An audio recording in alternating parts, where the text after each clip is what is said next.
welcome to radio. I'm Reverend Rich. This is Reverend Paul. And we have a special guest today. Dun, dun, dun, John Waterhouse, Reverend John Waterhouse. Did I say that right, or can I call you just John? It's Reverend Doctor, actually, but I wouldn't worry about it. Okay. I want to give your audience just a moment to calm down about the beard. Most of them have never seen me with facial hair, if they've ever seen me. Those that have never seen me, this is how I look now. So, just wanted everybody to know that. Okay. Well, this show is only about prayer. Earnest home, science of mind. What type is it, Paul? Affirmative prayer. Not just prayer, but affirmative prayer. There we go. See, we've got to make sure it's right. So we're going to have our guest pray us in. We ready? Yes, sir. All right. So we center ourselves in the knowing of truth, that all there is God, that perfect, absolute, infinite presence, the creator of all that is, everywhere and always, absolute. And this presence dwells at the point of each of us. Everyone who's listening, everyone who's not. That is the essence of life, and we are it. And knowing that I am this presence, I speak with the authority of the divine. My word is God's word. And knowing that this is so, what I say is the reality that I live in and by. I know who I am, and I live from that understanding in everything that I think, say, and do. And I know that this time together on this wonderful prayers conversation goes beautifully well, that there is important information shared, hearts are opened, minds are opened as well, and that all is unfolding in perfect order. This time together is sacred time where we open ourselves to the possibility of life through this thing called prayer. And I simply let this be the truth for me and for life itself, right here, right now, and forevermore. And I let it be so. And so it is. And so it is. So it is. That was awesome and powerful, as always. Thanks. Speak to that. Well, let me give you a little bit of overview of our guest. You can reach him at revjohnwaterhouse.com. I personally know that he got that address recently. Yes, that is the correct address. Thank you. And he has a couple of books and things like that. What is that book that you have? It's called Introduction to Spiritual Mind Treatment by John That's the Waterhouse. subtitle. The actual title is 5 Steps to Freedom. See, let's get it on the screen. No, I got to go this way. There it is. There we go. There it is. And you know what's interesting, John, is the may I call you John? Please. What's interesting is Reverend Veronica Silva, who was on last week, actually showed that book. We didn't prompt her for it. She had no idea you were coming on this week. Well, but God knew. God does know. God does know.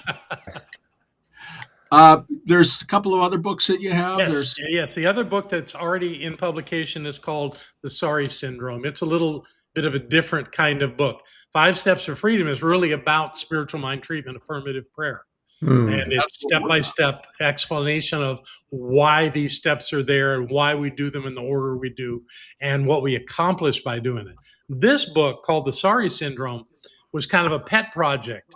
I spent, I think, about 12 years with a Native American shaman. And one night when we were sitting in circle with him, someone said they were sorry. And he asked that person if they knew what that meant. And they said, no, what does it mean? And I leaned in because I wanted to know, because I was an abuser of the phrase, I'm sorry. And so he said, what that means is that if I say I'm sorry, that I'm uncomfortable with how you're reacting to something I did. I wish you would stop it. And when you stop it, chances are I'll do it again. And that would not leave me alone for years. That stayed with me, not in a way that I thought it was pleasant, but that it was something that was unresolved in our culture. So I wrote a book called the sorry syndrome to really approach this idea of what happens when we say we're sorry. And there's so many easy ways to point out that it doesn't work. For example, if someone says they're sorry and the person they're saying to continues to have a problem with what that person did, the person that said they were sorry will say, but I said I was sorry, as though that makes any difference at all. It doesn't make any difference. In fact, it's a way of trying to sidestep it, the whole idea. And when we sidestep something, we don't learn anything. So we're going to do it again. And so my exploration of that came up with, yes, a series of steps of what you can do instead of saying you're sorry. And it's not really complicated. It's really based on the idea that you would acknowledge what you did. You would ask the person that had the reaction to it, why was this an issue for them? Let them tell you and listen intently, and then learn from what they've said, so that perhaps you can make a commitment not to say or do whatever that was again, to at least do it differently. So it's sort of a book of discovery on how to actually, I mean, when we do prayer, we actually have to discover. I mean, how many times you ask them, what do you want prayer for? I don't know. So it's a way to get discovery out into the open. It's absolutely become self-aware of how you're dealing with other people, how you're interacting with them, and what's working, what's not working. When something's not working, rather than running away from it, actually engage it. See what you can learn from that. You know, I've used it so many times in my life, and I really do learn from it. I get to look at it in a way that says, well, this did not work. And so doing it again would not help me at all, nor would it anyone in my life. So the idea there is to learn from our missteps, and apologizing just gets in the way. Do you know the word apologize actually means to argue for your position? No. So don't say I apologize in place of I'm sorry. The better response is, and this needs to come with that process, but to ask for forgiveness. Please forgive me. You know, I didn't intend to hurt your feelings or say something that was untrue. Maybe I did, so I don't want to say that if it's not true. But there's a strong possibility that we just weren't thinking, and that when we do think, we make better choices. And this can work for self-revelation too. So I'm sorry for myself. Big time. Yeah. Big time. Yeah, absolutely. And there's a lot of people that tried to sidestep it and think that what this book is about is getting away with something. It's exactly the opposite. It's about learning from the things that we do that didn't work. That's powerful. So I've been quite a promoter of that over the last few years, and have a number of people that are diligently working to let go of that idea of being sorry. Even the word sorry comes from the same base word as sore. You know, like you would have a sore on your body. It's painful. It's not pleasant. It can be ugly. That's all what sorry is, you know, and we know that from the way the word's used sometimes. Like you're a sorry sack of you know what. Potatoes. It's not a pleasant word, and it doesn't lift anybody up. In fact, it pulls us down. And the worst is when someone says, I'm sorry you feel that way. It's not even addressing why they feel that way. I would say I'm sad that you feel that way. You know, sad is a better word, and it actually speaks to an emotion. And then it brings it back. Being sorry really doesn't change anything. I like that. You know, we had a show on dictionary words earlier on, and the definitions that people have for certain words may not be your definition. Oh, very much. Yeah, we alter a lot of things as time moves on, but that original form still lives. It may be hidden from direct view, but it's still there. I had a teacher a long time ago. He says, you know, don't get that little dictionary. Get that big fat dictionary that has all the different, you know, pre and afs and all the other stuff inside of it, so that you can know what it is. And what you're telling us right now is that, you know, you've done the research on this and looked at it in a science of minding way, and come to a conclusion that's useful for our audience, because our audience wants to do better prayer and talk to people in a better way and understand themselves in a way that resonates in the situations and Exactly. places that they're at. Of course, of course. Mhm. And then I have a new book coming out. In fact, it's coming out this month, in February 2026. It's called Spirits Awakening. And Mm. it's about this whole idea of spiritual awakening and how that happens in our lives, and how, at least initially, it's not pretty. We usually have our first spiritual awakening when we're in crisis, when our Mm. lives have gone incredibly wrong, when we're lost in it all and we don't know what to do. And that's usually the opening that allows us to begin to awaken spiritually. That's the way it happened for me. So I write about it. It's actually a memoir. And I take you through in this book called Spirits Awakening, through the series of events of my life where I suddenly realized it wasn't the way I had always thought it was. Mm. And Mm. by doing that, I've been on this road of spiritual awakening for almost 40 years, and it has been the greatest blessing of my life to be doing this. So I share my story, but at the same time share how the things that I was learning along the way, anybody can learn. That Mm. it's not something you want to try to get out of a book. You just want to be open to it in your life and not get stuck in the idea that the way you've always thought things were are true. Question everything. And when you question things, you may get a different sense of how it can be. And often we'll find that that different way is a better way. Sometimes not. Sometimes, we'll have a conversation with someone. Each one has a different reality, and Mhm. there's a sharing of those thoughts. And we would love to say that from that both are raised to a higher reality, but sometimes it's simply that you're more convinced that the way you've seen it is so. But don't get rigid with it. Be open to the possibility, because there are so many possibilities for revamping our understanding of how life works. I mean, the science of mind is based on that. Nobody comes into this physical world and just knows the things, the principles we know in science of mind. We have to discover them. We have to embrace them and Mhm. embody them. And that takes intention. So all the things we learn when we're children really are kind of counterintuitive to the metaphysical path that we the three of us have been on for some time now. And the And spiritual we need awakening one is another to be progressive on as that well. path. Yeah. Pardon me? I said the spiritual awakening is progressive. It's not just an aha moment, but it continues to be an aha Oh, it moment as has we a live. practicality to it, absolutely. Yeah. If it doesn't, what good is it? But if you can apply it to your life and do things in a different way to get a different result, we say that change your thinking, change your life, but change Mm. your thinking to what? There you go. That's Yeah, what we have to exactly. learn. So speaking of changing our thinking and changing our life, with spiritual mind treatment, what tangible results have you seen with yourself with prayer? Well, I do treatment work every day. I do not use it to solve problems. I think many people think that's what it's for.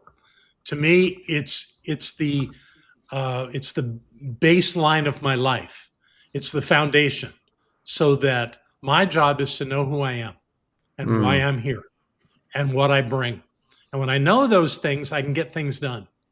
So my treatments are about those very things. Claiming in the second step who I am, and in the third step, knowing things that are important but maybe not urgent. Setting my Mm. intentions, creating outcomes through my treatment work, but not because I want to fix something, because I want to accomplish something. I want to achieve something. And I Perfect. find in my life that people, or what I observe in other people, is that oftentimes they don't clearly know how to be that progressive way in their lives to actually create outcomes that serve them. They're putting out fires all day long. So that Mm. they want treatment to be, help me get out of this mess. where that's the least valuable way to use treatment. Treatment, if you do it every day, if you start your day with it or end your day with it or both, creates that sense in your mind that your life has meaning and purpose, and you set out to achieve that, and it's not an endpoint, it's a direction, but you set out to do things in your world that make your world better. And when you have that intention and you set it again and again and again every day, those things happen. And then the challenges in your life have to do with how you achieve those things rather than how do you deal with this physical issue, this health issue, or this money issue, or this relationship issue, or this career issue. Rather than having to deal with issues at that level, deal with issues of, I'm at point A, I want to be at point B. My challenge is getting there. And so my work in consciousness is the revelation of the steps that will get me there. It's the same process. It's not different. You're just not fixing anything. You're accomplishing something. Does that make sense? Can you take us through those 5 steps? Sure. I use 5 steps, absolutely, as the book says. And they're the traditional ones that I learned.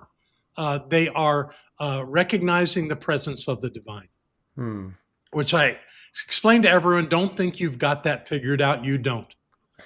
In your finite mind, you cannot completely understand the presence of the divine, but you can continue to move in that direction, understanding it more clearly. So that first step is really about identifying the creative force of the universe as best you can in the moment. And never fall back on saying the same words every time you do a treatment. Make it fresh.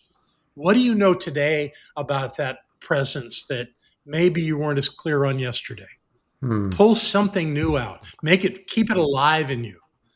And then once you've got that, the second step really comes down to accepting that that's the truth of you as well. Because knowing that that divine presence is absolute everywhere and always, it must be at the point of view. And when I say at the point of view, I don't mean at the point of your body. I mean at the point of your being. And by recognizing the divinity of your existence, here's something, God, that I do with people, and some people just don't get it. I am not a manifestation of the divine. God did not make me. My body is a manifestation. It's a creation. My emotions are. Every element of my physicality is. But I'm the presence of the divine. Now, I may be functioning at the level of this life that I'm living through my body on planet Earth, but I have the same ability to create that the divine has, because there's no distinction between us. It's all a matter of scale. That's all it is. So when I know that, and I often will say words in my treatment like, my word is God's word. I speak with the authority of the divine. And that's telling me that whatever I put out there, I get. Because who's going to deny God? So with that attitude, I know that when I claim something is so, it's so. And I have seen it happen many times. Now, there's nuances to all that. I don't know how much you want to get into the nuances of it, but especially when we're treating for somebody else, we have to be very conscious of their consciousness and not overstep them, not fix them because they're not broken. I don't care what is going on in their life. I don't care if they've got stage 4 cancer. They're not broken. They're simply living a life according to those experiences. And it's all divine. It's all perfect. And I went through that with my wife when she went through her cancer and left my life in physical form. I had to recognize that there was nothing wrong with that. As hurtful as it was, as much pain as I was in, as much sorrow as I felt, that is exactly what had to happen. She was on her perfect course. And she left me to figure out how to do this by myself. I had never done ministry by myself before. She was always there. She was my rock. So I had to grow with her absence. That was her gift to me. So rather than seeing it as a great tragedy of my life, I see it as a incredible gift. So, and when I'm treating for other people, if they've got something going on and their life is on the line, I do not get in their way. In fact, I will not treat for anyone that has not given me permission. And not just permission to treat, but permission to treat for exactly what I'm telling them I will treat for. And once we have an agreement on that, then I'll step into the treatment and do the work, but not without their absolute agreement, because maybe it's time for them to go. And why should I do a treatment that they're going to stay in their bodies? That gets in their way. So I won't do that. Well, when we do prayer for ourselves. We're actually treating ourselves, and then That's the universe absolutely changes true. Knowing it. It's our experience of this other person that we're treating. It's our experience. That's the only place we can be effective. You're absolutely right. I love the idea. In fact, I found it when I reread the Science of Mind textbook last year, where Holmes says so clearly that you're always treating the practitioner. There's nobody else to treat. So it's absolutely true. Although we may have an object of our treatment, we may have a particular individual or even group of people as the focus of the work that we're doing. But all that's happening is happening in the practitioner. Exactly. And that's where the power is. Because in relationship with this person or people or circumstance, whatever it is, the influence is still there. So my perception becomes a reality for not only me, but for them. Exactly. The whole reality changes of it, and it changes at an instance, because inside of our philosophy, it says that there is no time and spirit. So if you declare it, it's done, and release it into law. And I actually had a conversation yesterday about that very thing on my podcast. And that was the idea that if you treat and the thing just shows up right away, many people will go, well, that's not really it then, because it was already happening before you did the treatment. But treatment doesn't happen in time and space. It transcends time and space. Yep. And That's the true. way you know that is that if I do a treatment a day that says that you have the perfect, wonderful job, that you're gonna be great at it, and I know with absolute certainty that this is working out for your highest and best. If I'm knowing that to the depths of my being, and I never speak first person like that in a treatment, I would say, I know that Rich is experiencing the fullness and richness of this opportunity to serve humanity, or something of the sort. And then the guy calls and offers you the job 10 minutes later. Did I have something to do with that? Absolutely. Because what I was saying was not limited to time and space. It could have started months ago. Doesn't matter. It's still happening because I'm clear that it's so.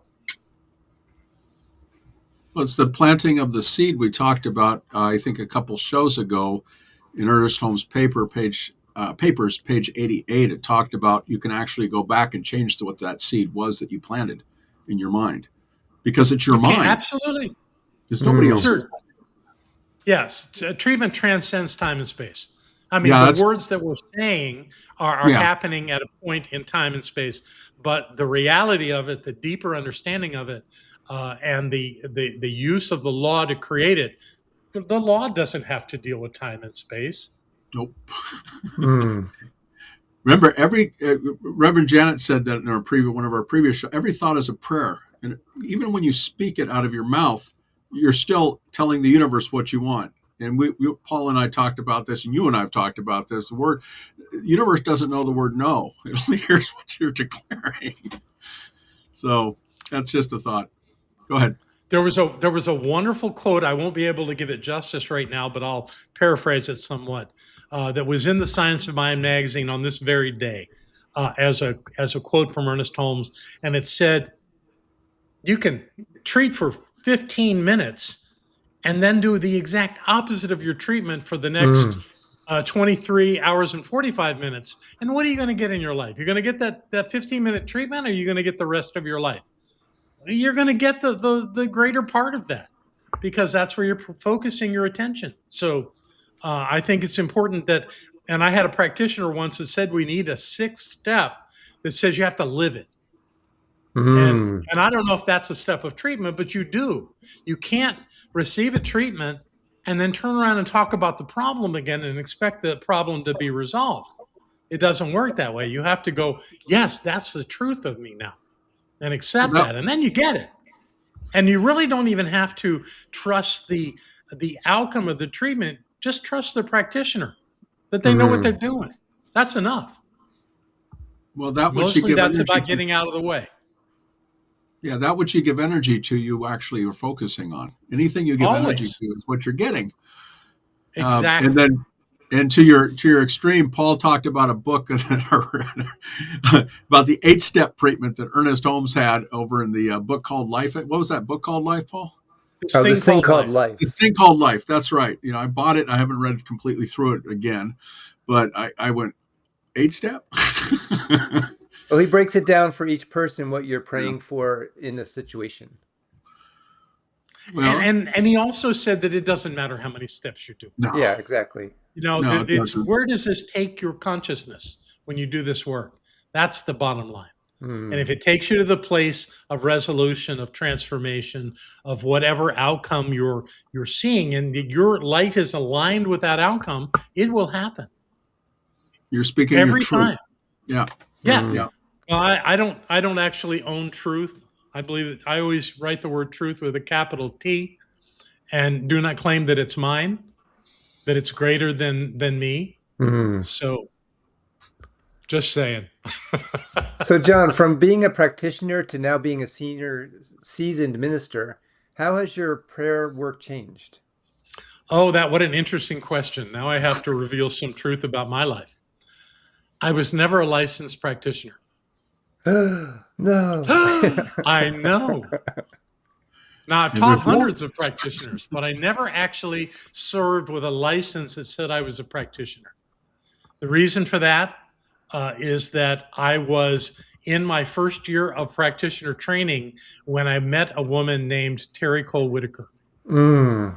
She had come to my center in Miami and did a workshop, and we were between ministers at the time. And I was kind of hosting because I was the administrator of that center. Mm. And so I hosted her. She did a great Sunday. Her talk on Sunday was wonderful. Her workshop was great.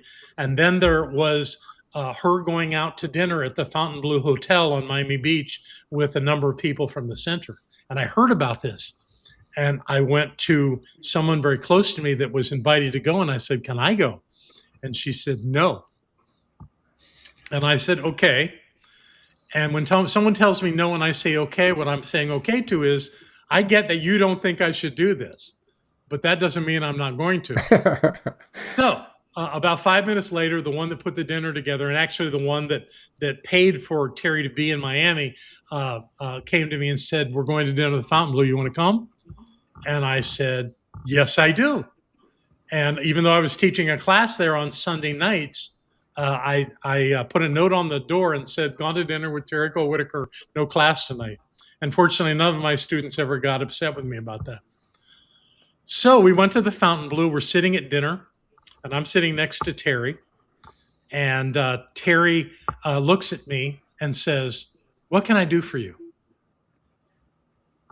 I had no idea such a Wow. question was coming. And I had no pre-planned answer, but it just came out of my mouth. I said, "You could ordain me into ministry." And she said, "Okay, get down on your knees," which I did. And she picked up her knife and she tapped me on one shoulder and then tapped me on the other shoulder and tapped me again on the first shoulder and said, "I hereby ordain you Saint John the Divine." Wow. I got up and sat in my seat. The rest of the people around this big table were stunned. And I looked at Terry and said, "You know, that was real." And she said, "Oh, yes, I do." Wow. And that was my ordination into ministry. That's so That's cool. beautiful. I never looked back from that moment. That's amazing. Thank you for sharing that. Oh, I'm glad to share that. I There think was that's actually awesome. more to the story. The woman sitting to my right was one of my ministers. Her name at the time was Reverend Barbara Bonacorso, and her husband Tony was sitting next to her.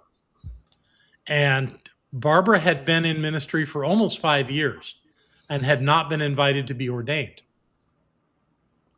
And Barbara, who I knew very well, would never cry in public, but she got close that day. Hmm. And I looked at her and I said, Barbara, ask her, meaning Terry. And I scooted my chair back. And Barbara, with a broken voice, said, Terry, would you ordain me? And Terry said, come here. And Barbara got down on her knees. And Barbara had this head full of blonde curls. And Terry put her hand up in those curls and shook her curls around and said, I ordain you, you beautiful being of love and light. Oh, And Barbara sat back up. And we just looked at each other and said, wow, look what just happened to us. Yeah. Yeah. that's So beautiful. going back to their room that night, Terry and her daughter Suzanne were staying at the Fontainebleau. And Suzanne asked her mother, do you think Tony knows about John and Barbara?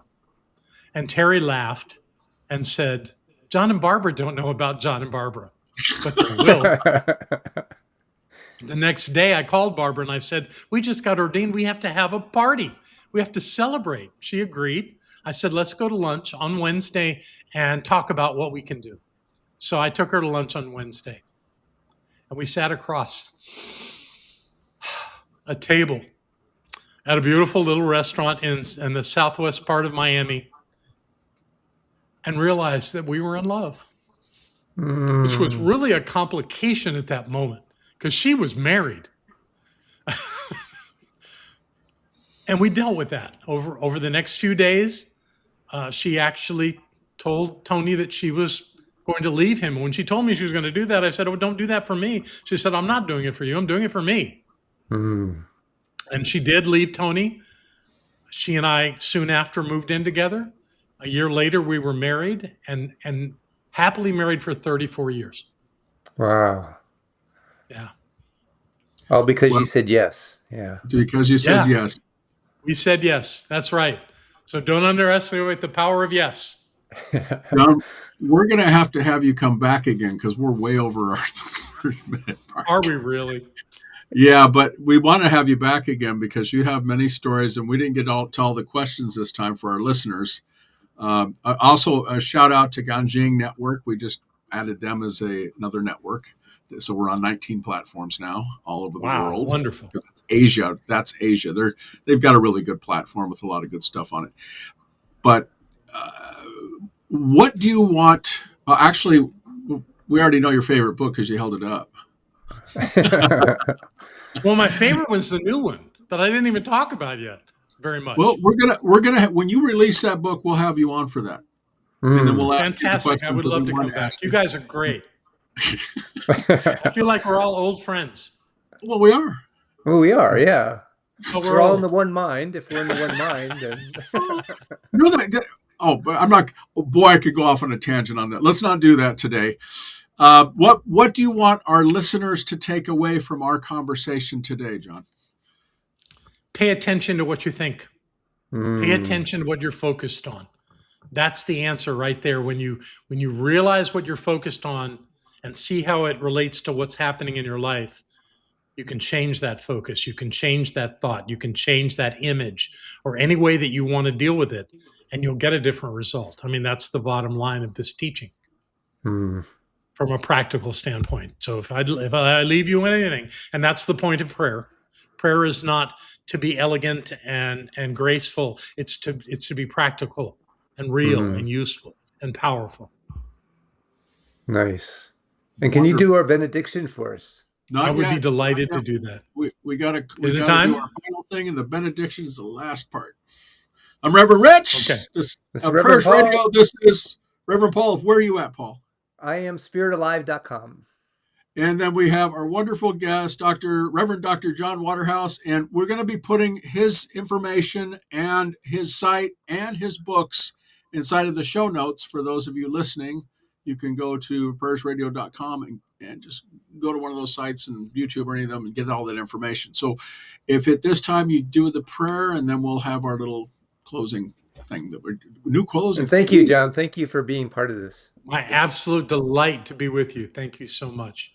Mm. Are we ready to pray?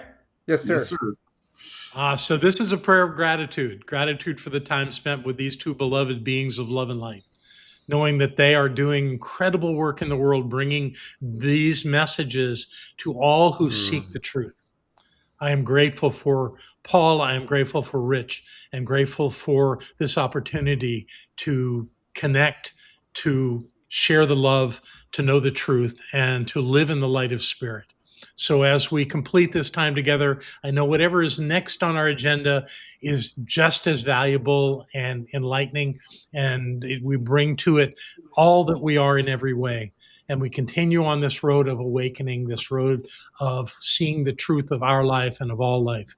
And knowing that this is so, in gratitude and love, I simply release this into the allness of Spirit, knowing it reflects back into our experience in every moment, in every way. And so it is. And so it is. So everybody say bye. Bye-bye. Your